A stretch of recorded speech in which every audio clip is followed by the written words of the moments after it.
Here is something nobody tells you about putting money behind your child's dream. The moment you authorize that transfer, you stop being their parent. You become their lender, and lenders, apparently, do not get invited to opening nights. Let me tell you exactly how I learned that lesson. Welcome back to Father's Quiet Justice. Get comfortable, settle in, and remember this. The people in these stories always had the chance to do the decent thing. They simply decided against it. Leave a comment and subscribe if you enjoy stories where patience matters more than noise. You are going to feel right at home. My name is Graham Ellison. I am 62 years old, retired after 29 years in commercial property development, and I used to believe I had already seen every version of dishonesty a person could package in a pressed shirt and a firm handshake. I have sat through negotiations with men who lied without blinking. I have signed contracts beside people whose smiles arrived before their sincerity ever did. I thought decades of that had made me difficult to surprise.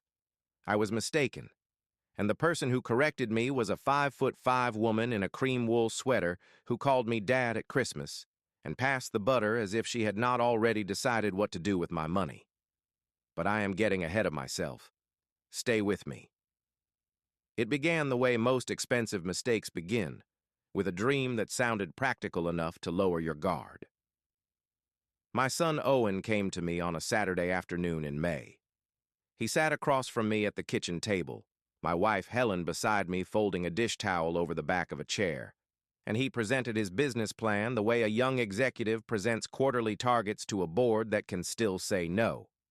Craft brewery, small batch, Mountain City identity, tap room, local distribution, barrel program in year 2. He had binders, forecasts, even mock-ups for merchandise. I looked at Helen. Helen looked at me. Owen leaned in and said, "Dad, I've been working on this for almost 3 years. This is not a phase. This is real." I picked up one of the binders and flipped through it slowly. I said, "Who helped you with the numbers?" Owen said, "Marissa did. She has the finance background, remember?"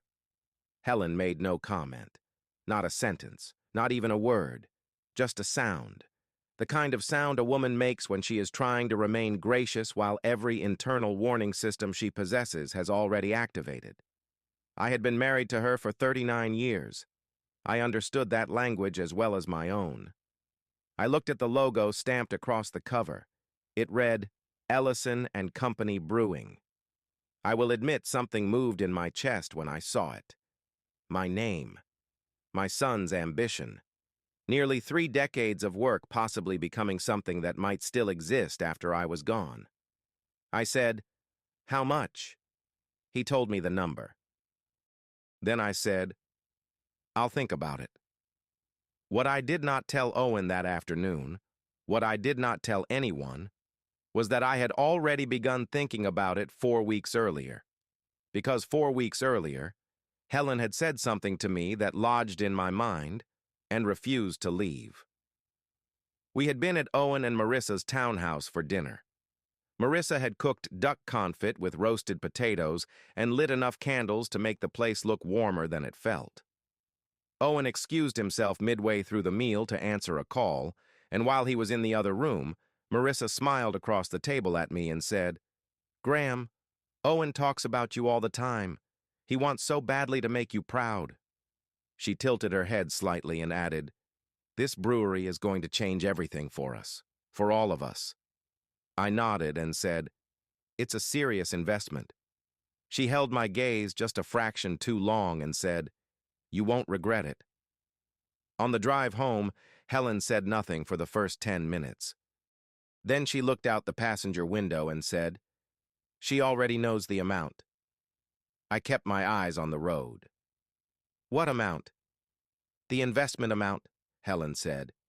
"He hasn't asked you yet, but she already knows exactly what she plans to ask for.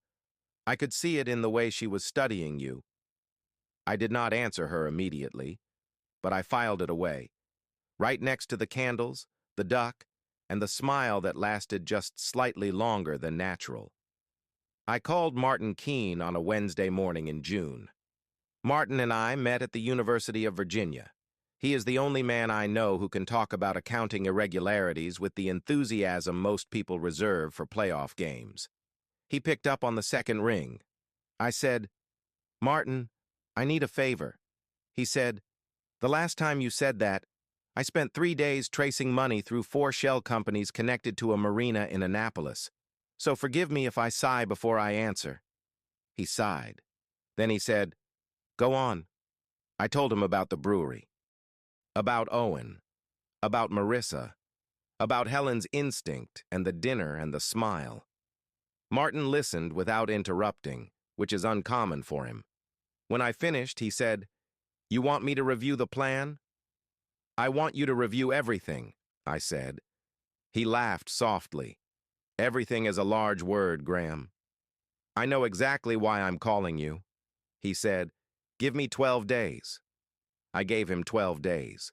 In the meantime, I performed my role flawlessly.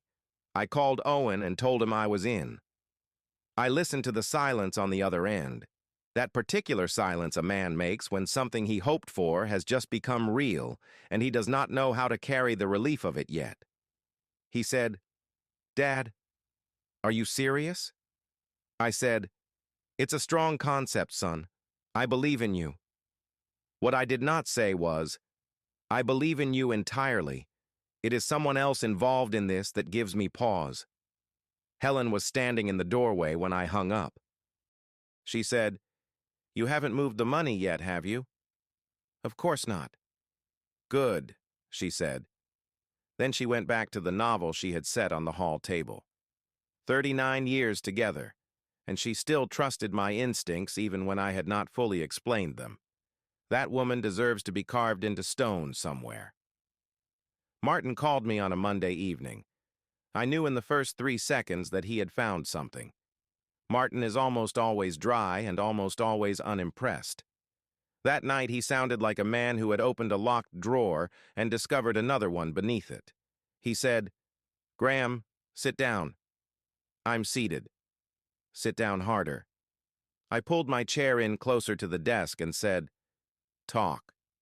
He said, "That business plan your daughter-in-law helped assemble?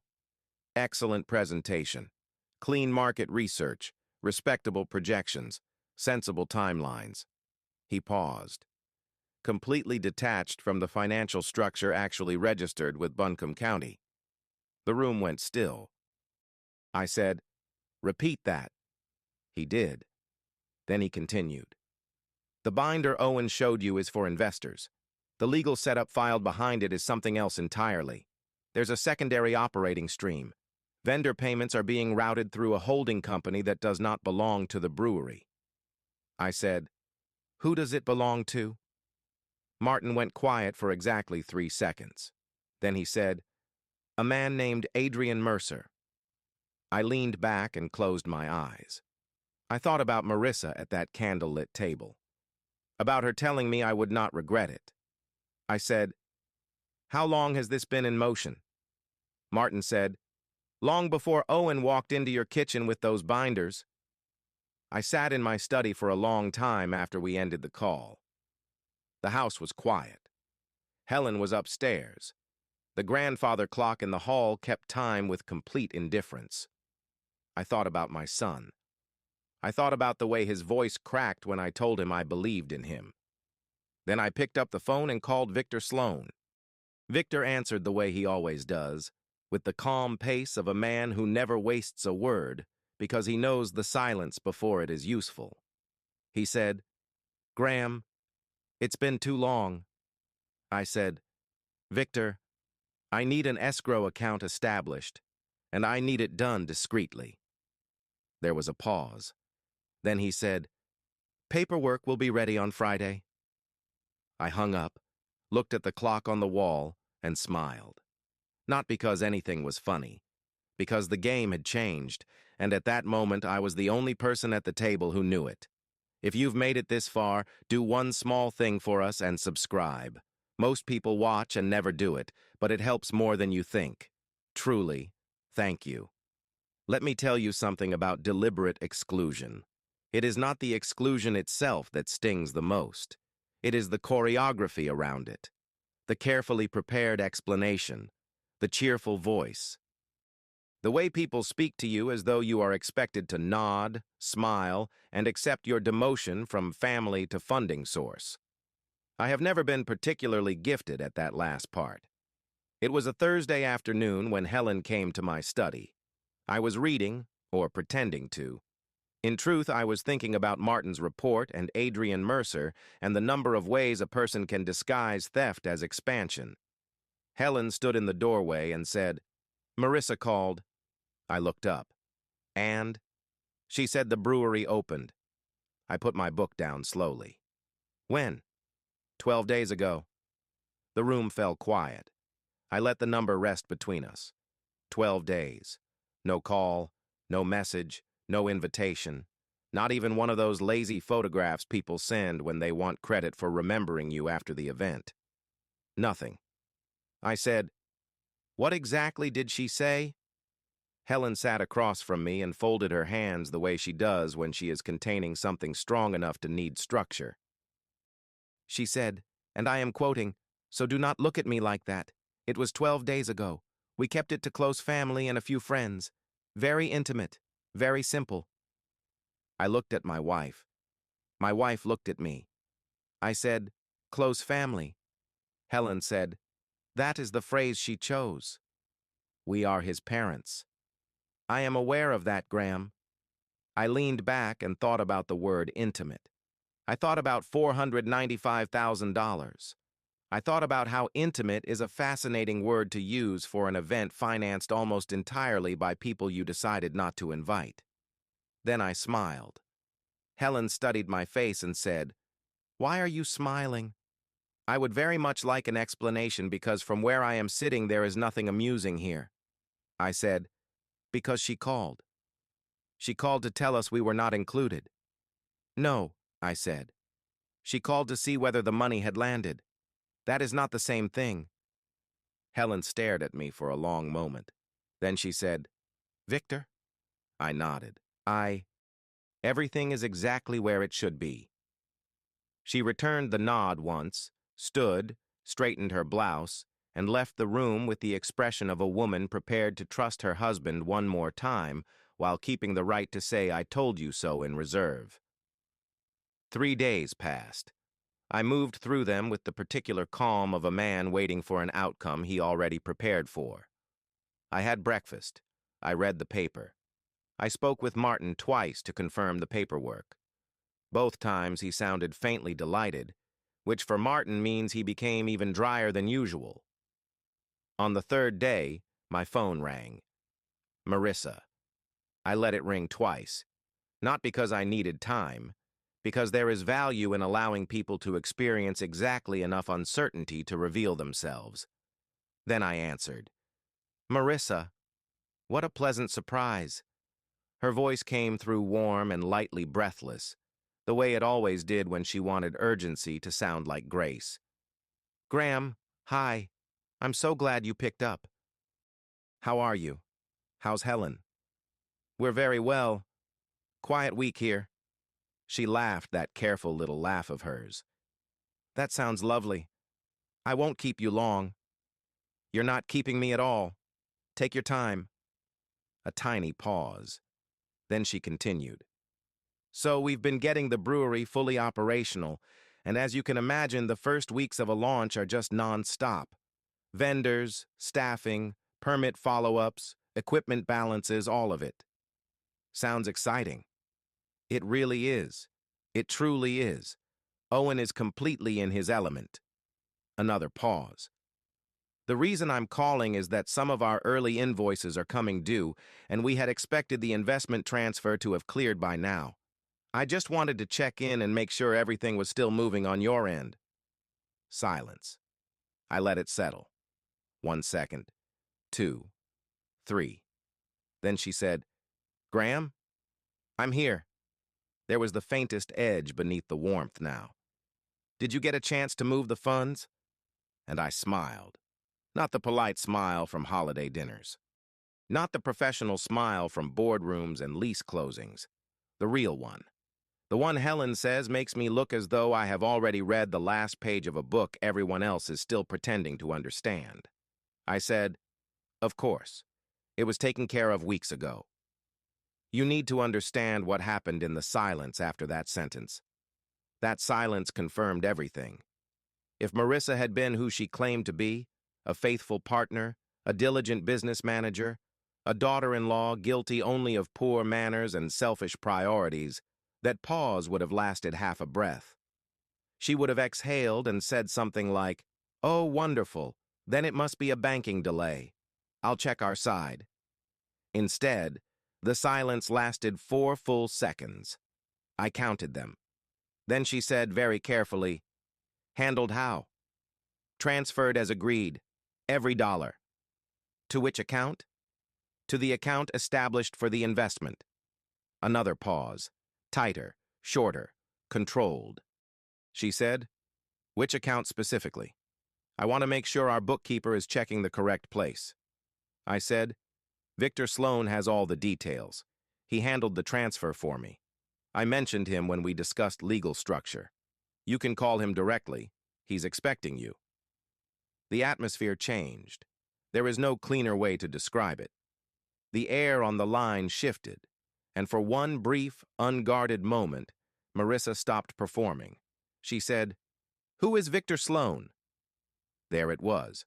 Because if you are a legitimate operator in a legitimate family business and your father-in-law says his attorney handled the investment, you say, "Perfect, send me his number."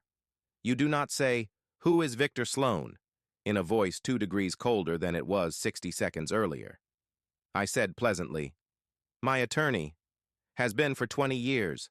Thoughtful man. Deliberate. You'll appreciate him." She recovered quickly. I will grant her that. "Of course. Yes. I'll call him. Could you send me his contact information? Just tell him I said you'd be reaching out. He'll know." We ended the conversation with all the warmth of a business transaction wearing family clothing. When I hung up, I sat quietly for a moment, then walked into the kitchen where Helen was making tea. I said, "She called." Helen did not turn around. "I know. I could tell from the way you came down the hall. She'll call Victor within the hour." Helen handed me a mug. "And what will Victor tell her?" "Exactly what I instructed him to tell her." Helen wrapped both hands around her cup and said, "And Owen? When does he learn any of this?" I looked through the kitchen window at the magnolia tree in the yard, the one we planted the year Owen turned 5. I said, "Soon, but not from her, and not before I know how much of this runs beyond one cousin and one account." Helen was quiet for a moment. Then, very softly, she said, "He is going to be shattered." "I know." We stood there with warm cups in our hands and the evening light pooling across the counters, and neither of us said what both of us were thinking. Some knowledge changes a person the moment it arrives, and there is no version of life where you get to hand it back. My phone buzzed 1 hour and 11 minutes later. "Victor." I answered and said, "That was quick." Victor replied in his usual measured cadence. She called, asked about the account. I informed her that the funds had been secured in escrow pending verification of the company's operational structure. How did she take that? He paused. She asked what verification meant. I told her it meant confirming that the business accounts registered with the county matched the investment agreement presented to you. She asked how long that process might take. And I told her it would depend entirely on how cooperative the documentation proved to be. I said nothing. Victor added. She hung up before I finished the sentence. I set my mug down. "Victor, it's time." He said, "Already done. Martin received the additional filings 40 minutes ago." Then, after a pause long enough to matter, he said, "There is one more thing." "Go ahead." "Adrian Mercer is not merely Marissa's cousin. He appears on filings in 2 other counties, 2 businesses, 2 separate investors." The kitchen went very still. "This isn't their first attempt." No, Victor said. It is not. I stood at the sink for a long time after that call.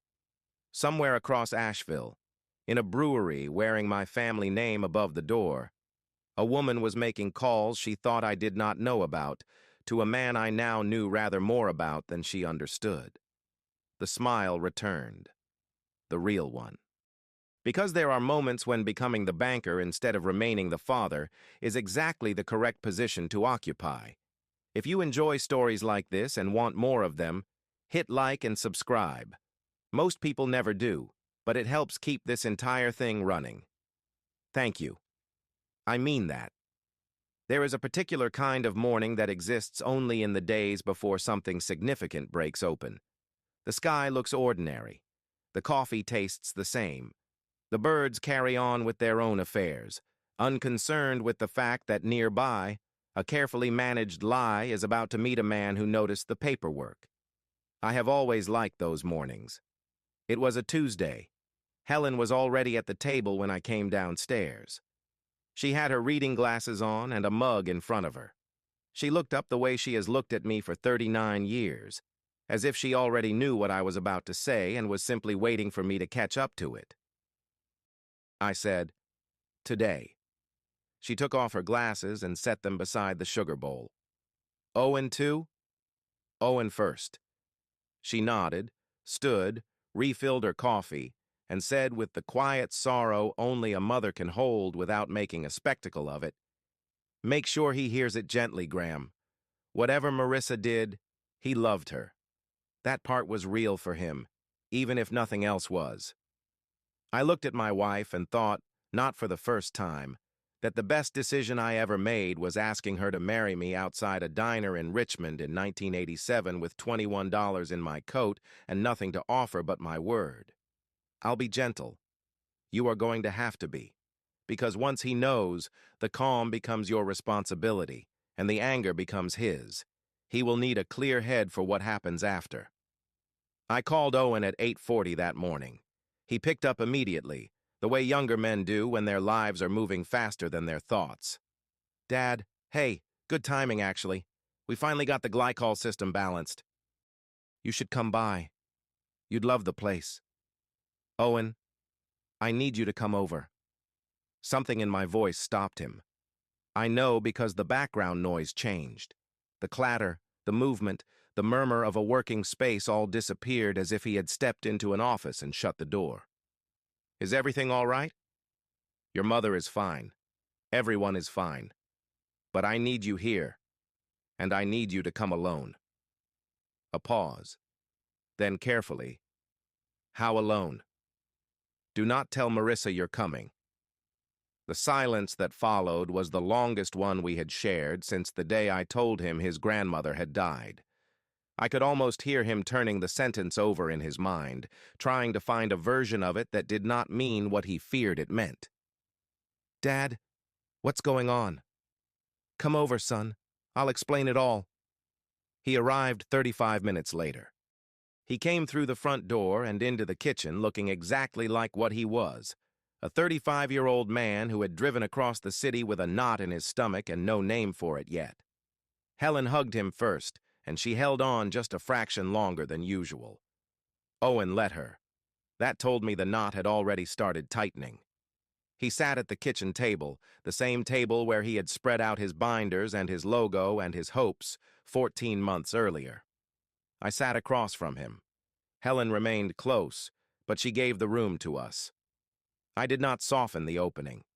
In my experience, easing into devastating truth only extends the period of confusion and shortens the period in which a person can actually think. I laid Martin's folder on the table, clean, numbered, organized. I said, "Before I transferred a single dollar, I had everything reviewed." Owen looked at the folder but did not touch it. "By whom?" "Martin Keene. You've met him. My college friend. Forensic accountant." Owen's jaw shifted. "You had the business plan audited." "I had the entire structure audited." He looked up at me, and something crossed his face that was not anger, not yet. Something more difficult.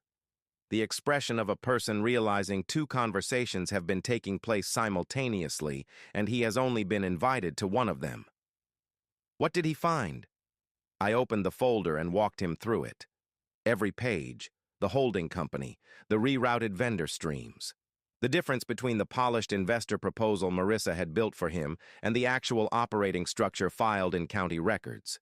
Adrian Mercer, the two other counties, the two other investors. The pattern older than their marriage and much more deliberate than Owen had been willing to imagine. I spoke slowly. I did not dramatize. I let the documents do what documents do best, which is tell the truth without emotion. When I finished, Owen sat very still. He did not shout. He did not cry. He stared at the folder for a long time and then said, in a voice so controlled it almost disappeared, "How long have you known?" "Long enough to protect the money. Not long enough to spare you this conversation. I'm sorry for that." He swallowed. "The investment. The $495. In escrow. Victor's office. Every dollar. It never reached any account Marissa or Adrian could touch." Something passed across his face then. Relief and grief arriving together, which is one of the cruelest combinations life offers. He put both hands flat on the table and stared at them. Then he said, "She told me it had already been transferred. Weeks ago. She showed me a confirmation."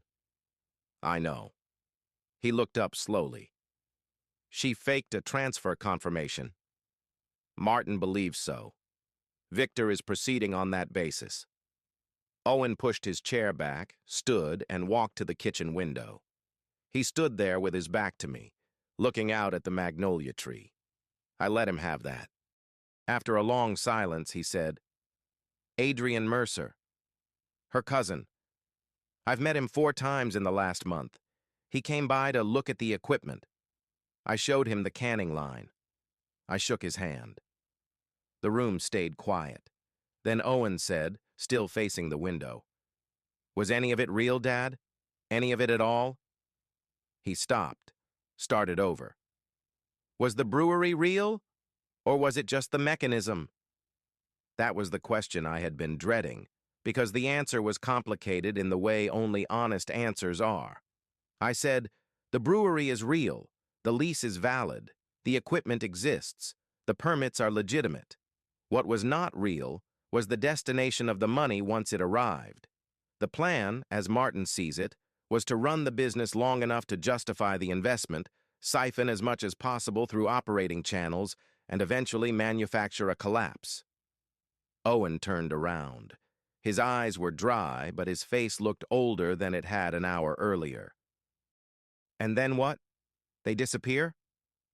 "There is a property tied to a holding company connected back to Adrian Mercer, coastal South Carolina, purchased quietly." He stared at me. "She was going to use my father's money to buy a house." "That appears to have been the intention." He sat down hard, elbows on the table, face in his hands, and stayed like that for a while. I did not fill the silence. Some silences are not empty. They are work. Helen appeared in the doorway. She looked at me. I gave her the smallest nod. She came over, sat beside Owen, and placed her hand between his shoulders. That was all. After a while, Owen lifted his head. His eyes were red now, but his voice was steadier than I expected. "What happens next?" What happened next took 13 days. Victor filed documentation with the county. Martin's report went to 2 investigators who, as it turned out, had already been building a separate case around Adrian Mercer for over a year and were very interested in what we had uncovered. Marissa received formal notice from Victor's office on a Wednesday morning. I was told she called him 3 times that day.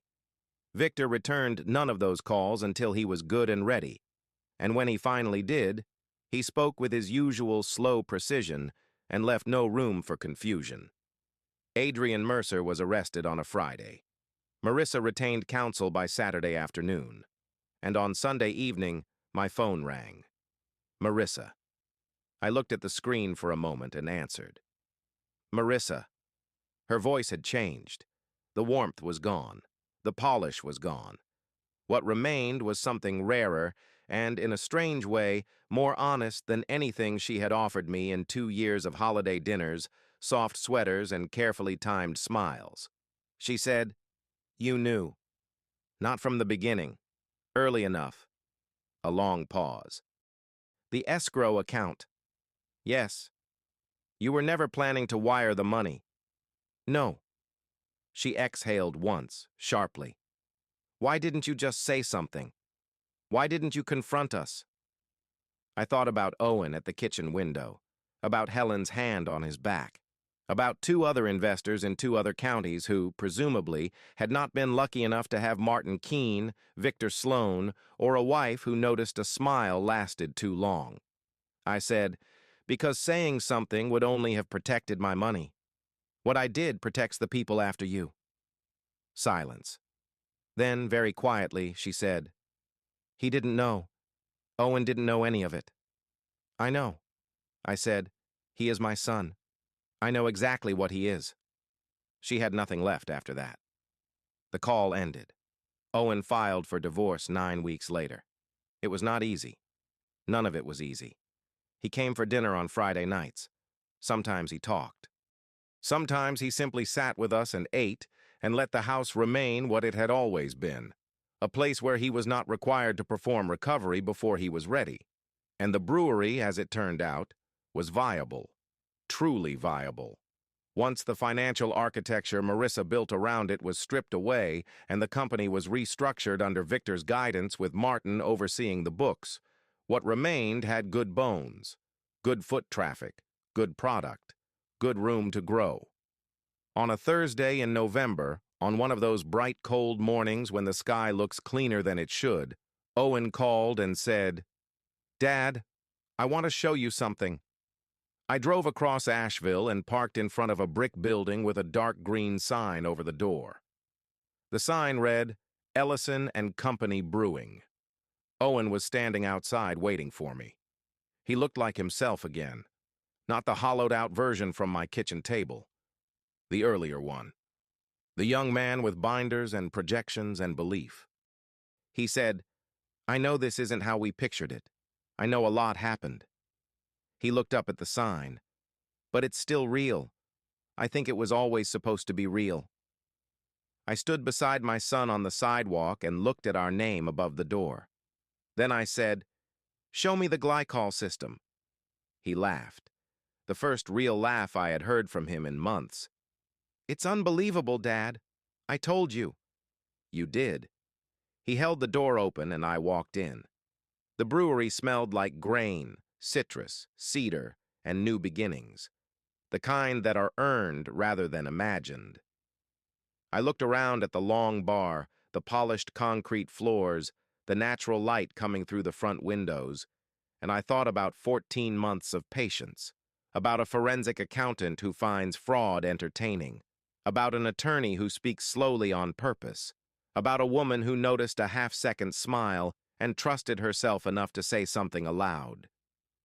And I thought about how close I came to authorizing that transfer on a warm Saturday afternoon simply because my family name was on the logo and hope was in my son's eyes.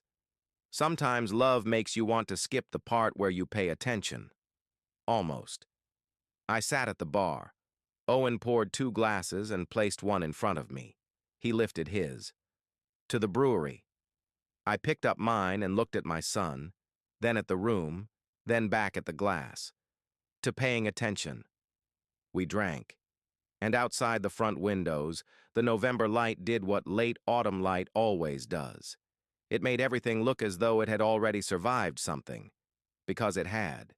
If you want, I can also make a second version with completely new surnames, a different U.S. city, and a darker, more dramatic tone.